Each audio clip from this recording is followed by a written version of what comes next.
talk to you about anchors today. So this is a grapnel anchor. This is what we use for our yoga class, as well as like if you wanted to go fishing or whatever you want to do. You want to anchor yourself down out in the river. I like to use 5-pound anchors. I've used 3.5 pound in the past, but they are not heavy enough to hold you in the current. So if you're somewhere shallow or somewhere calm, then you could probably get away with a smaller anchor. Otherwise, I recommend at least 5 pounds. So anything more than 5 pounds is just way too big to carry around. So this is like that sweet spot right in the middle. So I'm going to show you how to attach your anchor line to your anchor. So when you buy them from us, they come separate, so you have to put them together. So I'm going to show you how to do that. So with anchor line, I use a 20-foot by and it's 3 1/8 or 3/8 thickness, but 20 foot is the most important part. And it's actually just dock line for boats, but hey, whatever works. So we use 20 foot, that works at most places along the river. And then one side is spliced already, so I just made a mess of this, but that's okay. We'll figure out where the end is. Okay, so this end is obviously not spliced, so it must be the other end. Okay, so you can see that this is already spliced. It's actually, yeah.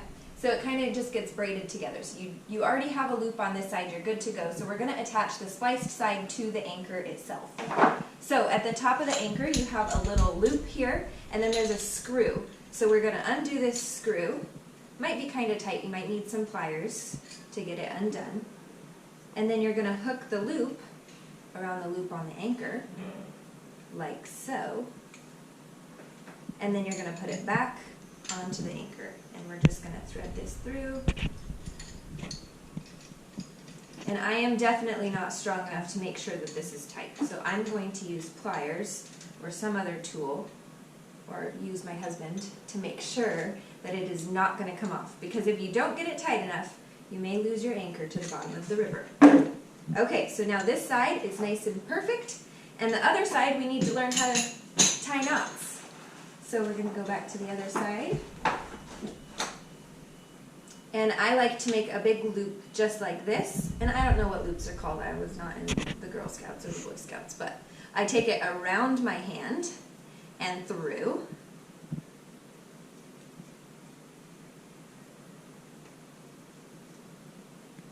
And then I pull it down, just like that. And then I'll normally use my foot to make sure it's nice and tight. And then we're good, we're solid. So then I just use a carabiner. And then this, nice and easily, just hooks right onto the D-ring at the back of your board where you attach your leash. Or if you have a hard board and you don't have a D-ring, you can hook it onto the leash tie, as long as that leash tie is nice and tight as well. And then you can toss your anchor in the water and just pull it on up when you're done. Now, with grapnel anchors, you can twist the mushroom cap and let the little sharp thingies fall out, or you could keep it together. So I recommend, if you're actually on the current in the river, that you open it up and let it catch on something. And so then you just drop it like this. But if you're somewhere where there's a lot of milfoil, which in some points of the year here, we have a lot of overgrowth of milfoil. And if that happens, I suggest just dropping it like this, because otherwise you are going to be pulling up a very heavy, large amount of dinner seaweed nastiness. So yeah, that's how you attach your anchor. Get out there and do some sup yoga.